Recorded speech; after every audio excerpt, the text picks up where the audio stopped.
Bismillahirrahmanirrahim. Assalamualaikum warahmatullahi wabarakatuh. Asbahna wa asbahal mulku lillahi walhamdulillahi la syarika lah la ilaha illa huwa wa ilaihin nusyur. Asbahna ala fitratil Islam wa kalimatil ikhlas wa ala dini nabiyina Muhammadin sallallahu alaihi wasallam wa ala millati abina Ibrahim hanifa wa ma kana minal musyrikin. Asyhadu an la ilaha illallah wahdahu la syarika lah wal haqqul mubin wa asyhadu anna Muhammadan abduhu wa rasuluhu la nabiyya ba'dah shadiqul wa'dil amin. Raditu billahi rabba wa bil islami dina wa bi Muhammadin nabiyya wa rasula. Rabbi israh li sadri wa yassir li amri wa hlul 'uqdatam min lisani yafqahu qawli. Allahumma inni a'udzu bika an adilla aw udalla an azilla aw uzalla an azlima aw uzlama an ajhala aw yujhal alayya. Alhamdulillah, senantiasa kita bersyukur, bertawakal hanya kepada Allah Subhanahu wa taala, dan seterusnya kita berselawat kepada Rasulullah Muhammad sallallahu alaihi wasallam, keluarga dan sahabatnya. Bersyukur kita kepada Allah Subhanahu wa taala, hari ini kita sudah memasuki hari yang ketiga di bulan suci Ramadan tahun ini, dan semoga Allah Subhanahu wa taala akan tetap memberikan anugerah kesehatan kepada kita sehingga kita bisa menyelesaikan ibadah di bulan suci Ramadan tahun ini dengan baik, dan insyaallah dengan hasil yang membuat kita semakin diangkat derajat kemuliaan kita di sisi Allah Subhanahu wa taala insyaallah. Jamaah dan para pemirsa yang insyaallah dimuliakan oleh Allah Subhanahu wa taala, di kesempatan pagi hari yang berbahagia ini kita akan mengetengahkan sebuah tema, yaitu menjaga dan menata keimanan dan hati kita di dalam menghadapi musibah atau dikala kita sedang ditimpa oleh musibah.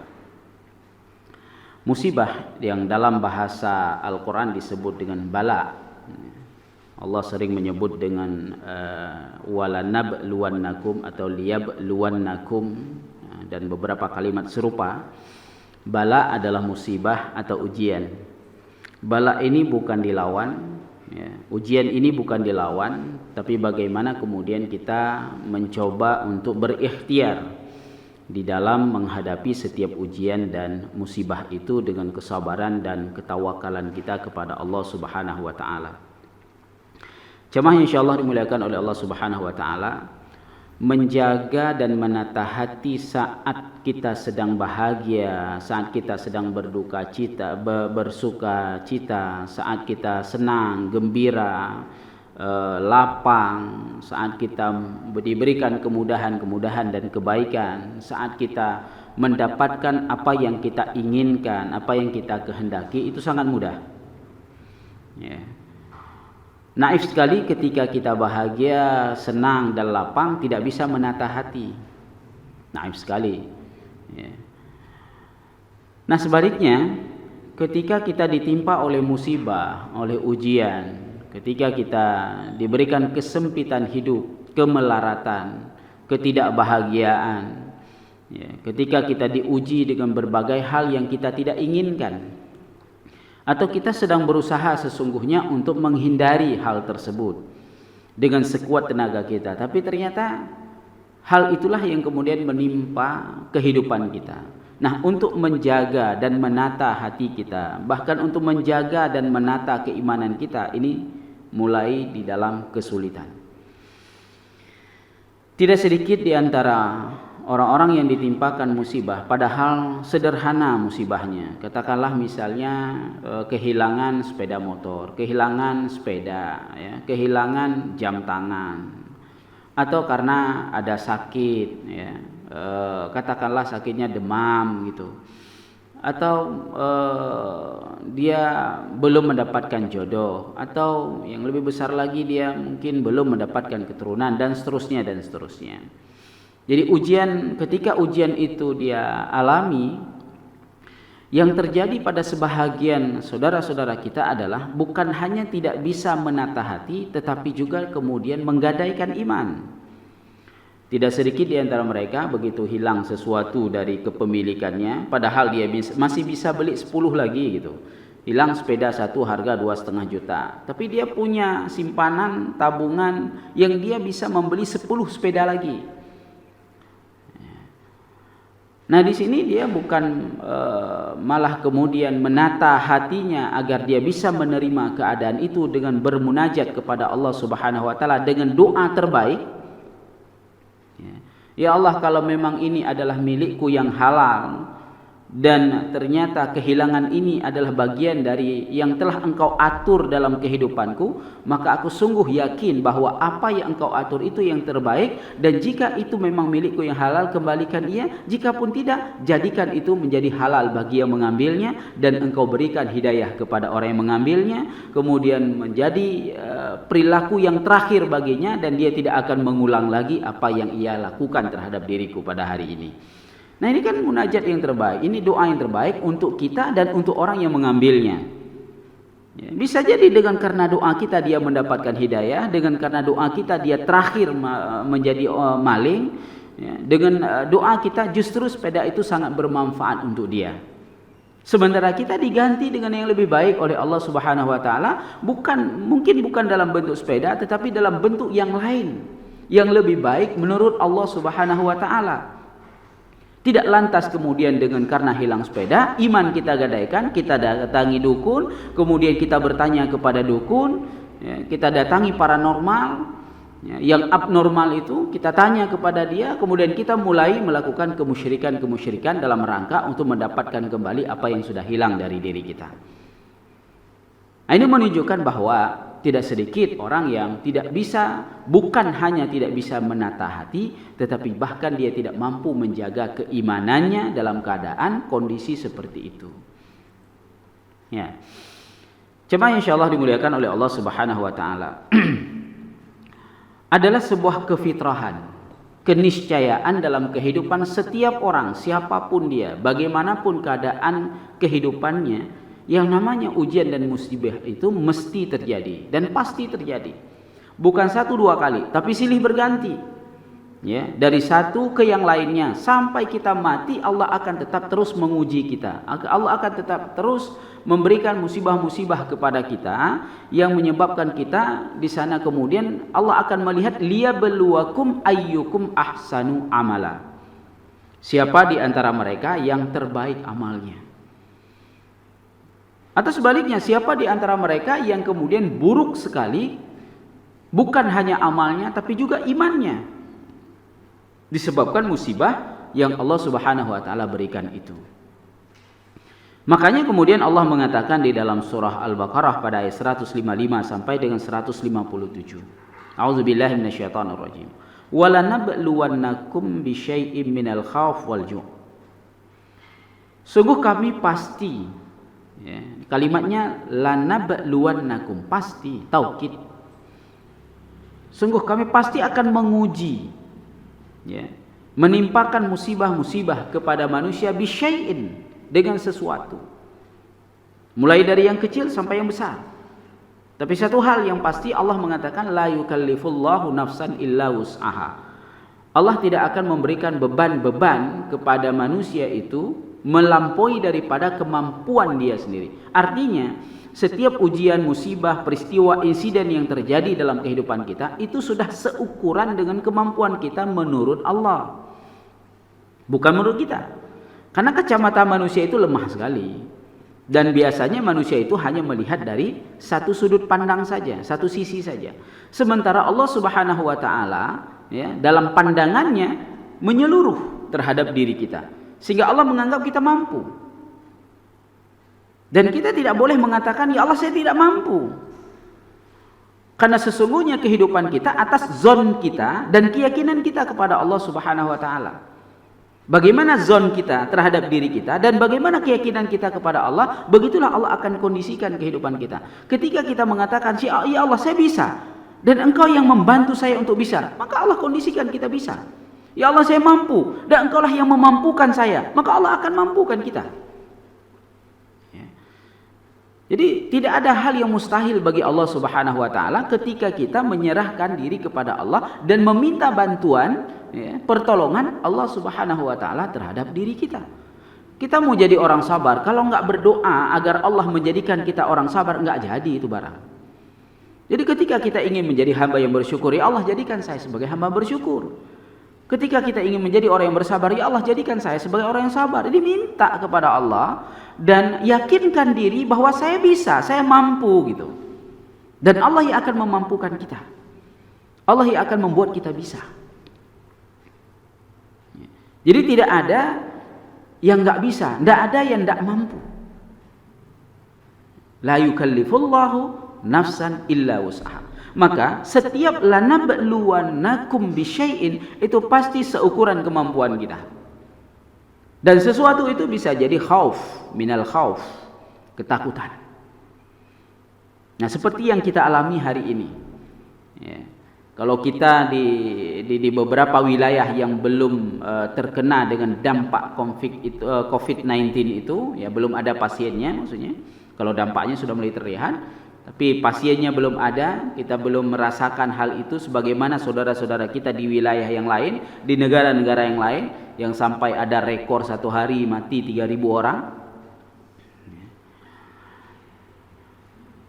Tapi disinilah kita sudah mulai ketakutan. Nah, orang yang beriman punya sikap takut yang tidak berlebihan, takut yang membuat yang tidak akan membuat dia panik, takut yang tidak membuat dia latah. Maka dalam ketakutan itu ada banyak hal yang akan terjadi pada diri kita. Menjadi orang yang paranoid misalnya, menjadi orang yang berlebihan dalam ketakutannya, seolah-olah dunia ini udah mau kiamat hari ini, kita udah mau mati besok gitu. Nah, ini kan muncul kepanikan. Nah, kalau panik, siapapun orangnya, kalau panik dia tidak bisa berpikir dengan jernih, hatinya tidak bisa mengolah data, sehingga keimanannya akan menjadi labil, seolah-olah nggak tahu apa yang mau dilakukan. Nah, orang beriman itu nggak demikian, dia nggak panik, dia nggak latah, ya. Latah ya, kalau hari ini latah dengan media sosial kita, dikit-dikit share, entah apa-apa di share. Ya, baru-baru ini ada di share orang pengakuan, ada seorang perempuan mengaku sakit, kemudian dia sedang berjuang dengan penyakitnya agar diberikan kesembuhan, tiba-tiba share-nya udah mati gitu. Padahal orangnya masih hidup. Nah, ini kan latah kita. Ya. Tertulis tanggal matinya lagi, tanggal 24. Hari pertama Ramadan, udah mati dia. Padahal masih hidup orangnya. Klarifikasi dia, makasih sudah dibilang mati saya gitu kan. Ini latah ini. Ya. Ada apa-apa berita langsung share, ada apa-apa langsung share. Ini latah. Jadi orang beriman itu tidak latah. Dia lihat-lihat dulu ini betul apa enggak gitu ya. Ini wajar di-share apa enggak. Walaupun betul, ketika itu enggak layak di-share, ya udah enggak usah di-share gitu loh. Nah, ini yang disebut dengan latah. Jadi kita tidak latah. Latah itu memang fitrah, betul. Semua orang latah, tapi jangan dituruti latahnya. Latah itu sekedar aja gitu, yang baik-baik aja latahnya. Yang kira-kira boleh latah, ya latahlah gitu. Cuma insya Allah dimuliakan oleh Allah Subhanahu. Ketakutan, minal khauf.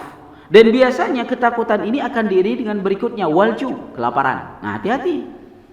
Kalau kita berlebihan dalam ketakutan, panik segala macam, akhirnya lapar nanti. Akan datang musim kelaparan. Nah, ini kan dampaknya sudah mulai terasa ini. Di sebahagian daerah, di sebahagian negara sudah mulai terasa dampaknya. Kalau kita secara nasional, ya, ekonomi sudah mulai terasa, ya, usaha-usaha ada yang tutup, PHK sudah mulai terjadi, pengangguran sudah membengkak, ya, penghasilan sudah menipis, sehingga yang tadinya punya penghasilan hari ini tidak punya penghasilan, yang tadinya punya simpanan hari ini sudah mulai tergerus simpanannya. Mudah-mudahan tidak akan berdampak lebih besar lagi sampai kehilangan sembako dan sebagainya. Di beberapa negara, ya, negara sudah mengucurkan dana yang luar biasa kepada rakyatnya, dan itu menguras APBN-nya. Dan kita juga sudah mulai terasa, walaupun belum sebagaimana negara lain, walaupun belum sebagaimana daerah lain, tapi rasa itu sudah mulai ada. Bahkan dampaknya kepada berkurangnya jamaah di rumah ibadah. Padahal di waktu-waktu yang seperti ini, ya, jamaah di rumah ibadah itu ya jangan dikurangi dulu gitu. Ya, kecuali sudah ada sudah terlihat apa yang berlaku di sebagaimana di wilayah lain. Jemaah insyaallah dimuliakan oleh Allah Subhanahu wa taala. Kelaparan. Wa naqsim minal amwal wal anfus wat thamarat. Dan bahkan kemudian Allah akan menguji manusia itu dengan mengurangi, mencabut, mengambil kembali apa yang sudah ada pada manusia, yang dia mencintainya, yang dia memilikinya, hartanya, ya, jiwa-jiwa yang ada di dalam rumahnya, pasangan hidupnya, orang tuanya, anak-anaknya, dikurangi satu persatu oleh Allah. Wathamarat, ada tanaman ditanam dah hidup, udah hidup dah ada buah, mati, kerugian terjadi, modal sudah habis. Allah cabut, Allah ambil, Allah uji semua itu. Dan ujian itu ada yang bentuknya fisik, ya, ada yang bentuknya non fisik. Bentuknya alam, ada non alam, macam-macam. Allah punya banyak cara. Ada yang individu, ada yang global. Nah, apa yang kita alami hari ini global. Semua negara mengalaminya. Jutaan orang sudah terinfeksi, ratusan ribu sudah mati. Ada yang nunggu giliran, giliran untuk mati dan giliran untuk terinfeksi. Kita tidak tahu apa yang akan terjadi besok, lusa, bulan depan dan sebagainya. Kapan hal ini berhenti? Semuanya tergantung kepada salah satunya adalah ikhtiar kita, ya, dan ketawakalan kita. Bagaimana munajat kita kepada Allah Subhanahu wa taala. Jemaah insyaallah dimuliakan oleh Allah Subhanahu wa taala. Jadi Allah Subhanahu wa taala punya banyak cara di dalam menguji kita, ya, individu dan komunitas, bahkan dunia. Ada yang alam sifatnya gempa bumi, tsunami, banjir bandang, ya, kebakaran dan lain sebagainya. Ada yang non fisik, tidak terlihat oleh kasat mata. Nah, yang terjadi hari ini kan itu. Kita tidak bisa melihat secara kasat mata bahwa ini sebuah musibah yang luar biasa, pandemi yang mengglobal, ya, banyak orang sudah mati. Gak bisa kita lihat. Yang kita lihat hanya mayatnya saja, manusianya yang terkena. Udah selesai. Tapi ini ada dan menyebar begitu masif, mudah. Bahkan hari ini penyebarannya lewat OTG gitu. Orang tidak ada gejala, dia tidak kena, tapi pada dirinya ada virus yang kemudian tertular kepada orang lain, langsung kena, mati. Cuma insyaallah dimuliakan oleh Allah Subhanahu wa taala. Nah, terhadap berbagai ujian dan musibah yang Allah berikan itu, maka Allah kemudian mengatakan wabasyiris sabirin. Berikan kabar gembira kepada mereka yang bersabar. Nah, ini tadi. Manusia yang bisa menjaga keimanannya, yang tetap bisa menjaga menata hatinya dikala musibah itu terjadi. Tidak ada masalah bagi dia ketika dia mengembalikannya kepada Allah. Maka Allah katakan, siapa mereka yang bersabar itu? Alladzina idza asabathum musibah qalu inna lillahi wa inna ilaihi raji'un.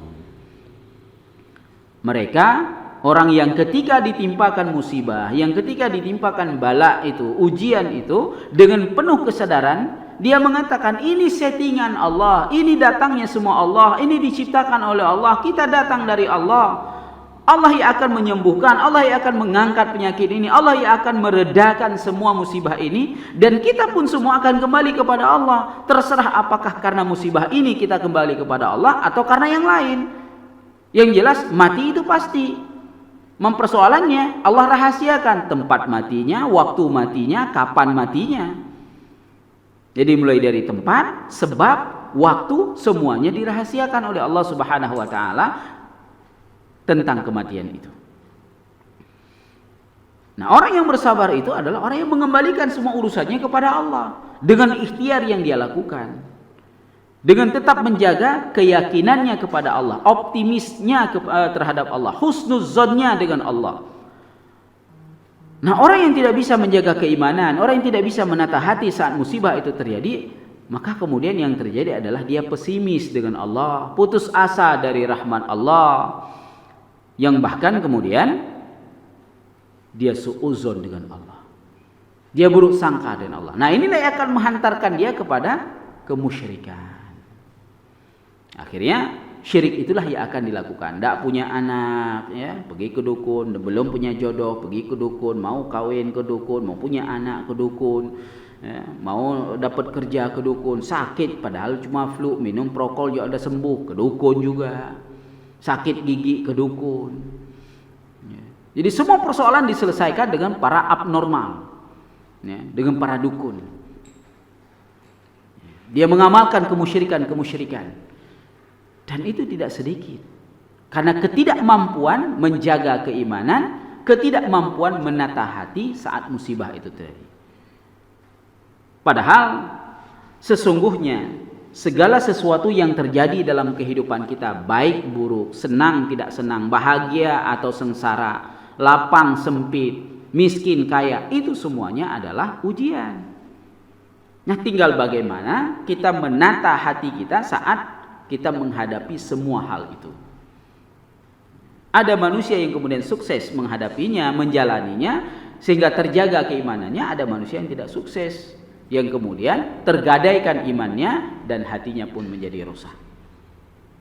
Nah, saat musibah, hal yang tidak diinginkan terjadinya. Kita kan identik sekali kalau musibah itu, ujian itu ketika tidak diinginkan, ya. Padahal yang diinginkan itu juga musibah. Cuma kita nggak identik itu. Ya. Nah, seperti kekayaan, seolah-olah kekayaan itu bukan musibah, padahal musibah juga, ujian juga itu. Ya. Kelapangan, kemudahan, itu musibah juga, ujian juga itu. Ya. Ketika Allah berturut-turut bertubi-tubi memberikan semua yang kita inginkan, itu musibah juga, ujian juga. Cuma kita selalu identik dalam frame pemikiran kita bahwa musibah itu, ujian itu hal-hal yang kita tidak inginkan. Ya, kita inginkan ini nggak dikasih, itu nggak dikasih, gitu kan? Kita berkehendak ini nggak dapet, itu nggak dapet. Ya, apa yang ada berkurang, terus diambil, ya, hilang segala macam. Nah, kita identik sekali seperti itu musibah. Maka sering sekali bermasalah kita di situ. Ya, saat hal yang kita tidak inginkan itu terjadi, kita tidak mampu menata hati.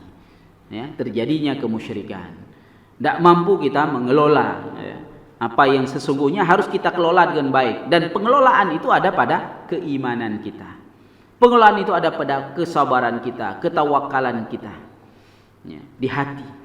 Semuanya berawal dengan suasana hati. Makanya setiap terjadi musibah itu suasana hati juga berbeda, ya, berbeda dia. Bahkan tidak sedikit orang yang ketika ditimpakan musibah karena kepanikannya, kemudian dia menjadi emosional, marah-marah. Dan ketika marah-marah tidak terkendali pikirannya. Ketika pikiran tidak terkendali, maka lisannya pun tidak terkendali. Nah, saat tidak terkendali lisan, itulah kenapa Rasulullah SAW misalnya melarang kita meratap saat ada kematian. Ini muncul dari emosional sebenarnya. Ada kematian karena sedih sekali, ya, ditinggal oleh orang yang sangat dia cintai dan mencintainya, kemudian dia meratap, seolah dia menyesali kematian itu. Ya. Dia banting diri, ya, kemudian dia sobek bajunya dan seterusnya dan seterusnya. Dia banting foto segala macam, meratap. Ya. Maka Rasulullah mengatakan, terlaknatlah orang yang meratap jika dia belum bertaubat atas sebuah musibah, atas sebuah kematian dan seterusnya. Emosi yang tidak terkendali. Nah, dalam musibah itu juga terjadi, dalam musibah-musibah yang lain, dalam ujian-ujian yang lain juga demikian. Nah, misalnya saat sekarang ini, ya, ketika tidak terkendali lisannya, ya, pikirannya, hatinya, maka yang terjadi adalah emosional, marah-marah aja kerjanya. Ya, misalnya katakanlah sebagai contoh, ya, contoh sederhana yang sedang terjadi hari ini, ketika pemerintah menetapkan physical distancing, jaga jarak dalam saf sholat, terjadi pro dan kontra, kan? Ada yang dengan tenang sekali, ya, menanggapinya, ada yang dengan emosional. Wah, ini gimana nih? Ini kan nggak sunnah lagi nih. Ini udah nggak betul ini. Nah, ini udah melanggar sunnah. Ini siapa yang harus dipatuhi? Pemerintah kah? Nabi kah? Nah, sampai begitu kalimatnya. Ya, sudah dibanding-banding pemerintah dengan Nabi gitu. Ya. Ini Nabi katakan harus rapat saf. Pemerintah katakan hari ini jarangkan saf. Wah, ini nggak betul ini. Pengurus masjidnya disalahin. Nah, mulai dah. Emosional. Kemudian keluarlah kata-kata yang jorok, kata-kata kotor, bahasa hutan, bahasa hewan di media sosialnya. Ya, tulisan-tulisan, oh ribut, ya, baru 3 hari Ramadan. Pada Ramadan ini salah satu tarbiyahnya bagaimana mengendalikan diri, bagaimana menjadi orang yang sabar, bagaimana kemudian menata hati, ya, menjaga lisan, kan gitu orang puasa. Nah hari ini ketika ini terjadi, bukannya dijaga lisannya, bukan dijaga hatinya, bukan ditata pikirannya, ya, bukan menjadi orang yang bersabar, bukan mencoba untuk diam, bukan mencoba untuk menenteramkan, memberikan kenyamanan. Ketika ia ada emosional, tidak dia bakar, ya, tidak dia provokasi, ini jadi malah provokator. Sehingga berbagai macam pertanyaan mulai dilontarkan dan bahkan kemudian sudah tidak membenarkan lagi, ya, udah nyalah-nyalahin. Ini kan masalah. Dan inilah ketidakmampuan menata hati saat persoalan-persoalan itu terjadi. Nah seharusnya orang beriman nggak begitu. Dia nyaman saja. Dia lihat baik buruknya, mudarat tidaknya, dia lihat, dia timbang-timbang segala macam. Enggak lantas kemudian ada enggak dalilnya? Jarang-jarang saf. Ya kagak ada, enggak ketemu. Ya, kalau nanya dalil enggak ketemu. Karena emang ada dalilnya. Jarang-jarang saf enggak ada. Yang ada justru kita disuruh sholat di rumah, nah itu ada. Ketika Abdurrahman bin Auf radhiyallahu an terkena penyakit kulit gatal, yang bahkan dia enggak sembuh-sembuh. Ya, sampai dia mengadu kepada Rasulullah SAW, ya Rasulullah ini nggak sembuh-sembuh lagi ini, obat udah dari India dipesan. Ya. Akhirnya apa yang dikatakan oleh Rasulullah? Udah pakailah baju sutra, coba. Dia pakai, ternyata sembuh. Nah, ketika penyakit kulitnya itu dikhawatirkan menimpa orang lain, tertular kepada orang lain, Abdurrahman bin Auf sempat beberapa hari tidak sholat di masjid, dia sholat di rumah. Ya. Jadi kalau ditanya dalil ada jarak saf nggak ada, yang ada justru sholat di rumah. Nah apalagi ketika sholat itu sholat tarawih, ya sholat sunnah. Kita sekarang kan sudah image-nya sudah beda ya. Sholat wajib yang kita wajib berjamaah, ya tidak kita sebut. Giliran sholat sunat yang tidak wajib berjamaah, yang bahkan disunnahkan di rumah, itu yang kita sebut. Coba kalau misalnya pertanyaannya hari-hari apa? Sholat tarawih di mana? Bukan sholat isya ini ditanya. Ya, sholat tarawihnya di mana? Kan? Tarawih nggak nanti malam, isyanya tinggal. Harusnya sholat isya dulu. Isya sama tarawih nanti malam di mana? Kan enak ngejawabnya. Ya. Jadi judulnya tarawih, isyanya lewat. Nggak bisa judul sunnah, ya, include wajib. Yang ada wajib include sunnah, itu ada. Orang puasa wajib, ya, qada puasa wajib hari Senin. Pahala sunnah Seninnya dapat. Tapi kalau dia naik Senin, pahala wajibnya enggak dapat. Kan gitu. Jadi kalau ngomong tarawih, isyanya kemana? Nggak include dia. Ngomong isya, tarawihnya kalau udah isya ya pasti tarawih lah. Enggak tarawih juga nggak apa-apa. Tapi kalau tarawih nggak isya, bahaya. Makanya dulu ada istilah begini, ya. Karena imamnya sholat tarawih, kita datang telat. Ya, nggak boleh sholat isya, sholat tarawih aja dulu, isyanya belakangan. Nah, kan masalah, fatwa dari mana lagi ini? Ya, karena kita sholat sendiri nggak boleh, nah, kan gitu alasannya, sholat sendiri nggak boleh. Ini ada jamaah sebab, lagi ada jamaah. Nah, jamaahnya kebetulan jamaah tarawih, bukan jamaah isya, udah telat kita datang. Nah, terus gimana kita ini? Sholat sendiri, sholat isya nggak bisa, sholat isya ikut imam karena lagi sholat tarawih nggak boleh katanya. Ya, kemudian sudahlah, sholat tarawih dulu, nanti sholat isya. Salah konsep itu namanya. Nah, penting tarawih, yang penting isyanya. Berjamaah dalam sholat sunnah juga nggak penting. Yang penting ada sholat sunnah di mana? Di rumah. Nggak masalah itu. Nggak nyaman dengan keadaan ini, ya udah sholat aja di rumah. Mau jamaah juga, jamaah di rumah. Suami, bapak jadi imam. Nah, ini masalah lagi, bapak yang nggak hafal Quran, anaknya yang hafal Quran. Kebetulan anaknya baru kelas 5 SD disuruh jadi imam, malu. Udahlah bapak jadi imam. Pas baca Fatihah ditegur terus anaknya. Belum baca ayat. Baru baca Fatihah ditegur terus anaknya yang kelas 5, kelas 4 SD karena anaknya lebih fasih bacaannya daripada bapaknya. Itu masalah. Kenapa? Karena orang tua menginginkan anaknya jadi, tapi dia nggak jadi-jadi gitu. Dia kepingin anaknya hafiz, tapi dia jangankan hafiz, baca Quran aja nggak dibenerin. Sehingga ada masalah hari ini. Ya. Nggak bisa jamaah di masjid, di rumah juga nggak jamaah. Kata bapak, udah masing-masing aja. Karena malu tadi. Cuma insya Allah dimuliakan oleh Allah Subhanahu Wa Taala. Kembali lagi kita ke tema bahwa penataan hati itu penting. Bukan hanya ketika bahagia dan senang, tapi terlebih saat susah. Nah ini yang susah memang. Seperti di awal saya katakan tadi, menata hati saat senang itu gampang, mudah aja. Tapi menata hati saat susah, saat musibah, saat ujian itu tidak gampang.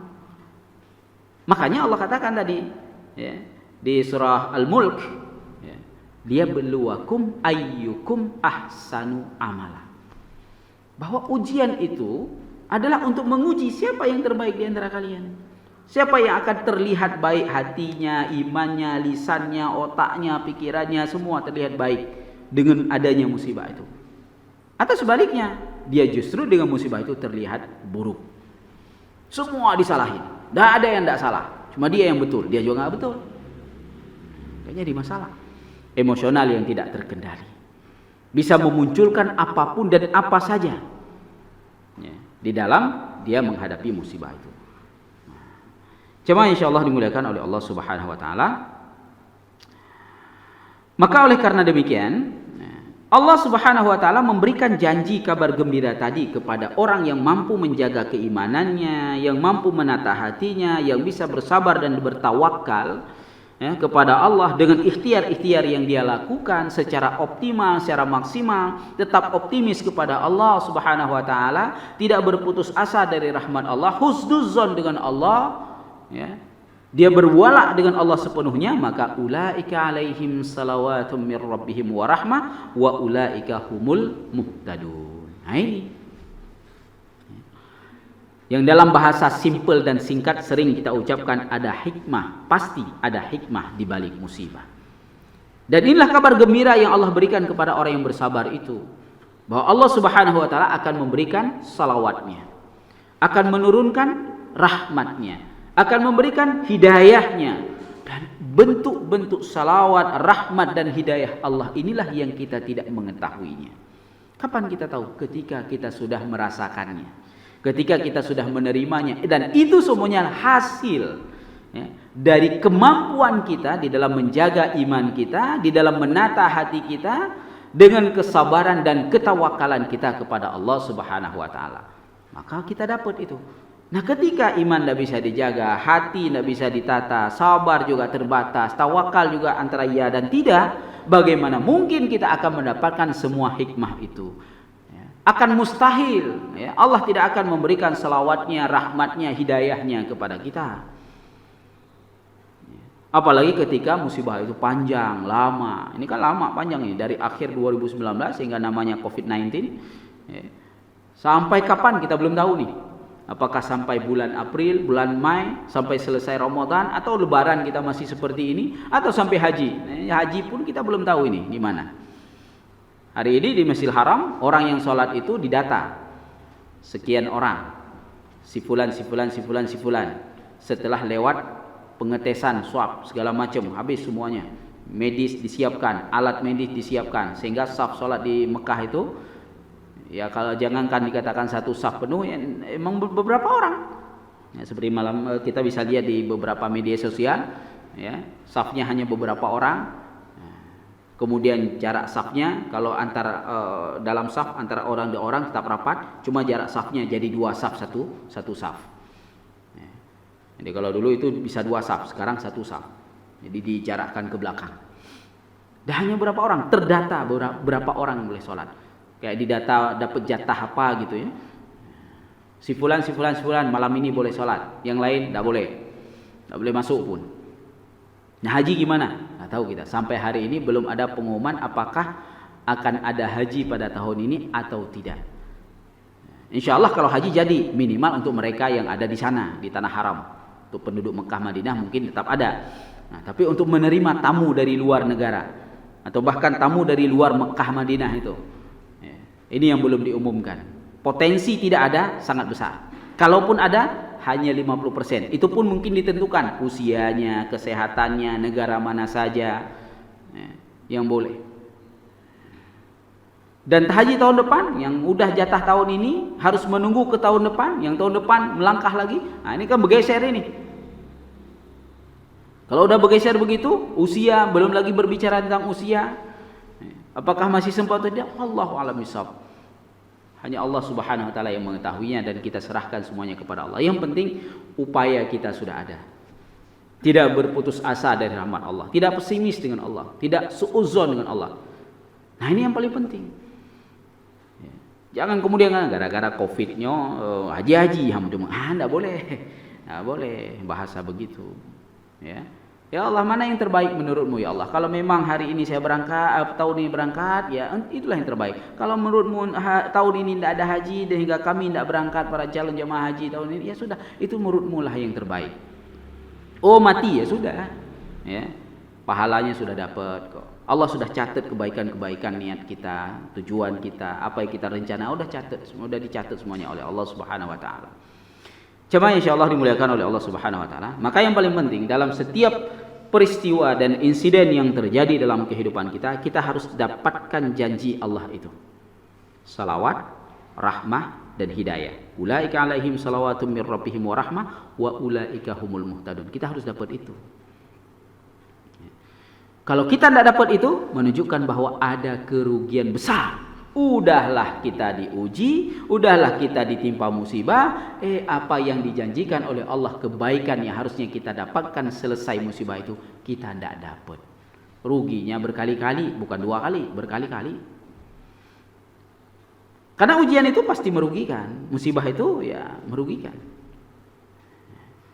Sehingga agar tidak rugi, Allah berikan, Allah ganti dengan lebih besar salawat, rahmah dan hidayah. Bentuknya gimana? Ya Allah yang tahu. Terserah Allah bentuknya bagaimana.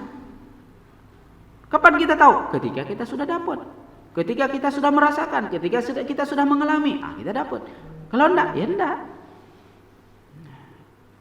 Dan bagaimana cara dapatnya? Wabasyiris sabirin tadi. Dan bagaimana kemudian kita menghadapi itu semuanya? Allah mengatakan wasta'inu bis sabri was salah wa innaha lakabiratun illa 'alal khashiyin. Jadi minta tolonglah kepada Allah, minta bantulah kepada Allah, bermunajatlah kepada Allah, berdoalah kepada Allah, serahkan diri semuanya kepada Allah dengan sabar, dengan salat. Itu berat memang. Berat. Kecuali illa 'alal khashiyin. Orang-orang yang hatinya khusyuk dengan Allah, yang begitu luar biasa kuat, yakin, kokoh keyakinannya kepada Allah Subhanahu wa taala. Itu alladzina yadhunnuna annahum mulaqu rabbihim wa annahum ilaihi rajiun. Yang senantiasa zonnya itu, ya, sangkaannya itu baik dengan Allah. Yang kemudian dia berharap bertemu dengan Allah, ya, dalam kebaikan dan kemuliaan, ya, dengan keimanannya. Dia yakin betul akan bertemu dengan Allah Subhanahu wa taala. Maka dalam setiap peristiwa dan insiden itu harusnya kita semakin mendekatkan diri kepada Allah Subhanahu wa taala dengan kesabaran dan ketawakalan kita. Jemaah yang insyaallah dimuliakan oleh Allah Subhanahu wa taala, inilah beberapa hal yang bisa saya sampaikan di dalam pengajian MTRJ, Majelis Ta'lim Raudhatul Jannah, yang disiarkan secara langsung dari gedung MTRJ beralamat di Utenbai, Kota Luxmawe. Yang mudah-mudahan apa yang dilakukan oleh Majelis Taklim Raudhatul Jannah ini menjadi sebuah upaya yang meluas, ya, dakwah yang meluas, ajakan kebaikan yang meluas terhadap kaum muslimin dimanapun saja berada, bukan hanya di Luxmawe, bukan hanya di Aceh, bukan hanya di Indonesia. Ya, kalau sudah masuk di media seperti ini, artinya ini sudah go nasional dan go internasional, ya. Dan mudah-mudahan upaya ini akan bernilai di sisi Allah Subhanahu wa taala insyaallah. Dan ada sesi yang memang telah disiapkan untuk kita, yaitu sesi tanya jawab. Dan kebetulan pertanyaan yang belum terjawab pada episode pertama dengan Ustadz Mursyid Yahya ditanyakan ada arahan untuk saya jawab, dan sudah terjawab pada saat saya memberikan materi tadi, ya. Itu pertanyaannya tentang bagaimana dengan masjid yang melakukan jarak saf, ya, sebanyak. Mau nanya dalil nggak ada, ya. Mau nanya sunnah nggak ada, ya. Tapi ini kenapa ini terjadi? pemerintah di dalam mengatur itu tidak sendiri. Dihadirkan semuanya. Ada ulamanya juga di sana, MPU, ya. Kemudian ada medisnya, kesehatan, ada psikolognya. Semuanya dihadirkan, duduk bersama, bukan satu hari. Ya, berhari-hari didiskusikan. Mana yang terbaik? Ya. Sehingga usulannya macam-macam. Sesuai dengan latar belakang keilmuan ngusulinnya. Ya, kalau dari medis ngusulin jarak 1 meter, kemudian safnya 2 meter. Kan itu. Kemudian ditampung semuanya, didiskusikan mana yang terbaik. Kemudian kalau untuk luxmawe misalnya diputuskan 50 cm. Kemudian ya kita tidak mesti memang, ya, nggak mesti 50 cm, ya kita rapatkan lagi, tidak masalah. Ya, 20 cm, oh nggak mau juga, nggak masalah juga. Nggak mau saya mau rapat aja. Ya udah, ada masjid yang sangat keras di dalam menerapkan ini, ya sudah kita nggak nyaman, cari masjid lain, kan gampang. Ya. Jadi nggak usah dibuat susah gitu. Ini dibuat ribut kayak apa gitu. Nggak perlu begitu amat gitu. Biasa aja lah ya. Di dalam merespon, menanggapi berbagai hal. Karena ini memang keadaan ya. Keadaan yang begini. Ya, terus terang ya apa yang kita alami ini kan antara iya dan tidak, antara galau semua. Ya. Kalau pemerintah yang menangani ya tambah galau. Kenapa tidak? Mereka sangat bertanggung jawab kepada kita rakyatnya. Ya. Jangan pula kita membebani mereka dengan kritikan yang di luar batas.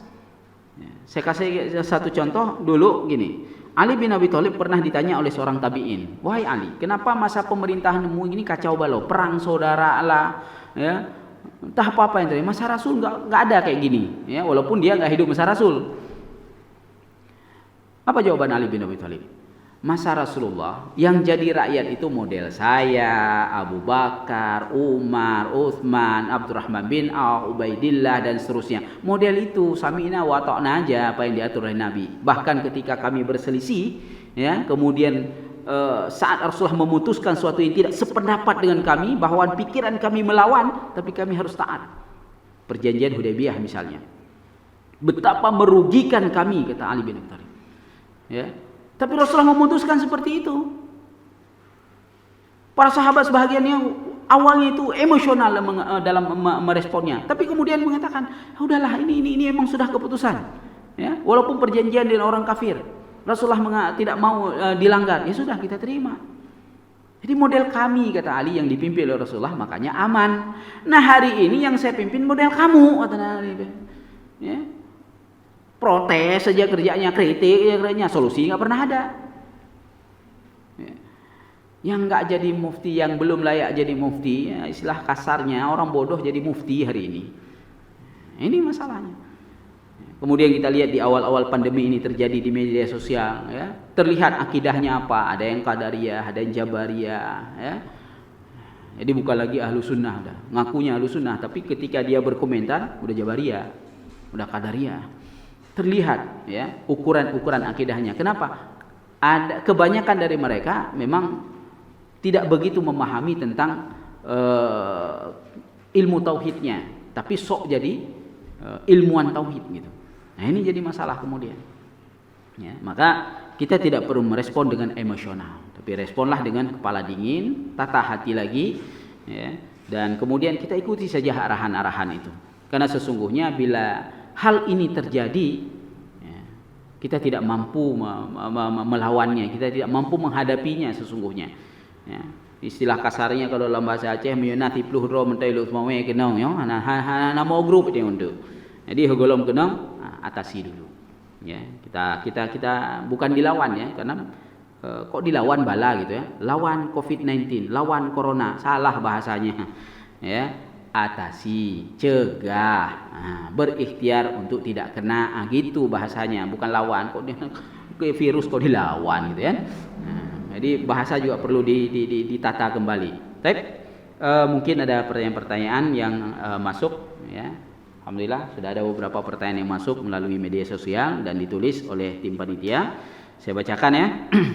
Yang pertama, Assalamualaikum Ustaz. Ustaz, bagaimana baiknya kita baca Al-Quran tapi nggak tahu artinya, atau dikit baca Al-Quran tapi paham arti dan maknanya, ya. Pertanyaan ini saya kira menjurus ke bulan Ramadan. Bulan Ramadan ini bulan banyak membaca, ya, memahami di sela-selanya, bukan menjadi prioritas. Ya, tadabbur, tafakkur, memahami Al-Quran di bulan Ramadan itu bukan prioritas. Prioritasnya apa? Banyak membaca. Ya, jadi kalau pertanyaannya mana baiknya baca Al-Quran nggak tahu arti dengan kita membaca arti makna dan bertadabbur dengannya tapi dikit bacaannya. Nah, bagus yang pertama, banyak baca. Ya. Jadi memang ini bulan kita membaca ini. Baca, khatam, banyak mengkhatam. Ya. Perbanyak bacaan.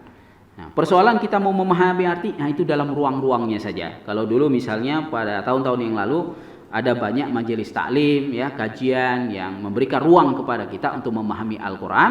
Nah, kebetulan tahun ini tidak banyak ruang yang diberikan kepada kita untuk memahaminya, maka ya sudah, ya, seadanya bagaimana kita bisa mengisi waktu-waktu kita dengan baca Al-Quran. Ya sudah, daripada merespon, mengkritik, memprotes segala macam dengan bahasa yang tidak santun, ya, dengan bahasa yang jorok dan kotor, mendingan diam, ambil Quran, baca, udah selesai. Ya, kalau ketika diterapkan stay at home misalnya, udah baca Quran banyak-banyak di rumah. Ya. Kalau orang Jakarta sekarang beberapa daerah yang sudah PSBB itu kan baca Qurannya udah luar biasa. Ada yang satu hari, kalau dulu kita mendengar Imam Syafi'i satu hari satu kali khatam. Nah sekarang juga udah mulai ada nih. Ya, udah mulai ada yang satu hari satu kali khatam. Kenapa? Emang nggak ada kerja lain di rumah. Mau kemana gitu? Ya. Lagi PSBB kok. Itu yang pertama. Yang kedua, mana yang lebih baik? Memaksakan majelis tatap muka secara langsung di saat ada wabah penyakit, atau menghadiri majelis online tetapi mengurangi keberkahan. Lah, kok mengurangi keberkahan? Karena sebaik-baik belajar mendatangi majelis ilmu. Ya, sebaik-baik belajar betul mendatangi majelis ilmu. Akan tetapi persoalan majelis itu sama dengan silaturahim juga. Sebaik-baik silaturahim kan tatap muka. Tapi ketika memang lagi nggak bisa tatap muka, nggak bisa ketemu karena mungkin persoalan jarak, waktu, segala macam, kesibukan, akhirnya kan silaturahim itu online juga bisa. Ya. Demikian juga dengan taklim. Ya, betul, benar, bagus tatap muka. Tetapi ketika memang lagi tidak bisa, ya sudah, mengurangi keberkahan tidak akan. Ya, tidak ada kekurangan keberkahan di situ. Ya, dalam setiap majelis ilmu itu. Ya. Baik, yang ketiga. Ustaz, seringkali ketika musibah datang, pada awalnya kita berkeluh kesah, sedih, panik, dan lain-lain. Setelah beberapa waktu berlalu, baru kita menyadari bahwa musibah itu dari Allah. Nah, bagaimana hati dan keimanan yang seperti ini? Nah, ini sedikit terlambat, tapi tidak apa-apa. Nah, itu, terlambat sadar, gitu kan? Nah, harusnya dari awal sadar gitu. Memang datang dari Allah kok. Ya. Allah sudah katakan dalam surah Al-Hadid ayat 22-23, ya, bahwa setiap sesuatu hal yang terjadi jauh sebelum bumi ini diciptakan, bukan kita. Bukan sebelum kita diciptakan, jauh sebelum bumi ini diciptakan, Allah sudah atur semuanya. Apa yang terjadi fi anfusikum, pada dirinya, apalagi fil ardi. Ya. Bahkan setiap individu, bayangin itu, triliunan orang diatur oleh Allah dari sejak Nabi Adam sampai kiamat. Dari sebelum diciptakan oleh bumi sudah diatur itu. Sudah ditulis semuanya di Lauhul Mahfuz Allah Subhanahu wa taala. Dan itu mudah bagi Allah. Tidak usah pakai logika kita itu. Karena itu kerja Allah, bukan kerja manusia, bukan kerja malaikat pun. Ya, kerja Allah itu mudah, semuanya mudah bagi Allah. Ya, jadi ketika beberapa waktu berlalu baru sadar, nah ini terlambat sadar, tapi tidak apa-apa. Yang penting sadar dulu. Ya, tapi harusnya dari awal kita sadar bahwa ini datangnya dari Allah. Allah yang akan menghentikannya juga. Nah, salah satu ikhtiar dan upaya kita apa? Doa. Ya, doa, munajat. Nah, kalau ada di antara kita yang belum berdoa, tidak berdoa, atau hanya untuk dirinya saja dia berdoa agar terhindar dari wabah ini namanya masih zolim. Ya, masih zolim kita. Zolim kita dengan diri kita, zolim kita dengan orang-orang yang ada di sekitar kita. Maka yang benar adalah berdoa dan terus berdoa. Kapan Allah kabulkan? Terserah Allah. Yang penting kita tugasnya doa dulu. Jangan bosan berdoa, tetap yakin dengan doa kita, khusyuk dalam berdoa, khudu kita, merendahkan diri di hadapan Allah dalam berdoa, benar-benar terhina kita, la haula wala quwwata, gak ada daya dan upaya apapun dari kita. Semuanya datang dari Allah dan kita yakin Allah akan memberikan keberkahan, kebaikan dan menyudahi ini semuanya. Bukan hanya untuk kita, untuk semua. Untuk semuanya. Jadi berdoa itu jangan hanya untuk kita. Bahkan untuk orang yang membenci kita, kita sebut namanya dalam doa kita untuk kebaikannya. Luar biasa itu. Nah, sekarang ketika bulan Ramadan ini datang, ini istimewa sekali ini. Ini bulan di mana Allah ingin mengabulkan doa kita, menerima munajat kita, ya. Luar biasa ini. Jika kita semuanya serentak berdoa dengan doa yang sama, memohon perlindungan kepada Allah agar Allah kemudian mengangkat ini dari bumi ini, bukannya jangan hanya berdoa dari Aceh ini, jangan. Dari bumi ini, dari semua manusia. Jangan hanya dari muslimin aja. Nanti orang kafir penyakit menular juga kita kan. Dari semua manusia diangkat oleh Allah Subhanahu wa taala. Dan ada 2 waktu di bulan Ramadan ini merupakan waktu yang paling sangat istimewa dengan doa. Para malaikat turun semuanya lagi mengadah tangan tuh mengaminkan doa kita. Semuanya penuh bumi ini dengan malaikat di 2 waktu itu. Allah kemudian membuka pintu langit ingin menerima doa kita. Ditunggunya nih. Yaitu yang pertama di penghujung siang menjelang terbenamnya matahari hendak berbuka puasa. Yang kedua di penghujung malam menjelang terbitnya fajar di akhir sahur. Ini 2 waktu yang tidak boleh disia-siakan sama sekali. 2 waktu yang kita harus serius dengan waktu ini dalam doa kita. Jangan menjelang buka puasa kita sibuk, enggak tahu, enggak keruan gitu ya. Ini lagi pandemi kayak ini mantang nang mikir ke kula. Enggak usah mikir kolak lagi lah. Ya, enggak usah mikir menu buka itu apa gimana, enggak usah. Mikir aja buka puasa dengan 3 butir korma, ya, sekedar makan sedikit, udah kenyang, udah selesai. Ya, sederhana aja, disederhanakan. Inilah kesempatan kita bagaimana mencari sebuah sensasi kemiskinan gitu ya. Sensasi lapar, sensasi tidak makan, sensasi sedikit makan. Ini saat ini. Ini tahan memang lapar ya, dari pagi, dari terbit fajar sampai sore, begitu sore balas dendam, ngamuk makannya. Ya, minumnya ngamuk, makannya ngamuk, ya Allah ya Rabb. Rasulullah SAW memberikan contoh keteladanan dan para sahabat juga demikian memberikan contoh keteladanan kepada kita dengan contoh keteladanan yang sangat baik. Sederhana dalam berbuka, disederhanakan menu bukanya, sangat sederhana, 3 butir korma, sepotong roti yang untuk dimakan. Udah selesai. Ngapain ribet kali dengan buka puasa kita? Ya, ada 6 anggota rumah, 6 macam menu di rumah. Ya Allah ya Rabb ya. Enggak usah begitulah. Ya, apalagi korma lagi banjir nih. Ya, subhanallah juga lagi kayak gini Allah berikan keberkahan yang lain. Padi jadi semua itu. Bahkan Bulog mengatakan surplus kita beras. Ya. Karena jadi semua tuh padi. Petani pada senyum semua nih. Ya. Kemudian korma juga luar biasa. Ya. Di timur tengah sana semua kebun korma berbuah dengan sangat lebatnya sehingga banjir korma di mana-mana. Hari ini kita mau cari korma berapa kilo? Ya, 1 ton juga ada. Luar biasa, banjir korma. Maka ya udah sederhana aja dalam berbuka, enggak usah mikir macam-macam gitu. Ya, ini sensasi kemiskinan ini, sensasi enggak lapar nih, ya Pak, enggak kenyang nih. Udah ciptakan sensasi. Jadi enggak sibuk menjelang buka puasa, banyak berdoa. Jadi enggak sibuk ngatur meja. Ya, menunya sudah ada, korma sama ya, yang penting ada kuah-kuah rebus sudahlah. Ya, sayur-sayur dikit ya. Yang penting menunya sehat, bergizi. Kemudian demikian juga akhir sahur. Akhir sahur apalagi itu kan, makan kita enggak banyak, menu kita enggak banyak ya. Sambal-sambal enggak ada ya. Yang ada hanya kuah rebus segala macam, ya sudah, gunakan dan manfaatkan itu dengan baik. Jadi luangkan waktu untuk sahur, untuk berdoa di waktu sahur. Rasulullah SAW baru keluar ke masjid setelah Bilal mengumandangkan azan. Sering sekali bahkan kalau waktu sahur itu Rasulullah baru keluar ke masjid, Bilal sudah selesai azannya, baru keluar. Kenapa? Aisyah mengatakan Rasulullah memperpanjang doanya di situ. Serius sekali Rasulullah berdoa di situ. Ya, di penghujung sahur serius sekali Rasulullah berdoa di situ. Padahal Rasulullah tidak lagi penceklik waktu itu, tidak lagi kesusahan, ada wabah itu nggak ada. Nah, apalagi hari ini kita sedang mengalami kondisi seperti ini, maka seriuslah dalam doa kita. Ya, di penghujung malam itu menjelang terbitnya fajar, nggak usah cepat-cepat kali ke masjid, ya. Selesaikan doa kita dulu. Ya, setelah sahur, jangan tidur. Ya. Ini habis sahur tidur, subuhnya telat. Wallahu a'lam bishawab. Baik, ini ada 3 pertanyaan. Ada lagi? Tidak ada yang masuk ya. Baik, kalau tidak ada yang masuk, waktu sudah habis.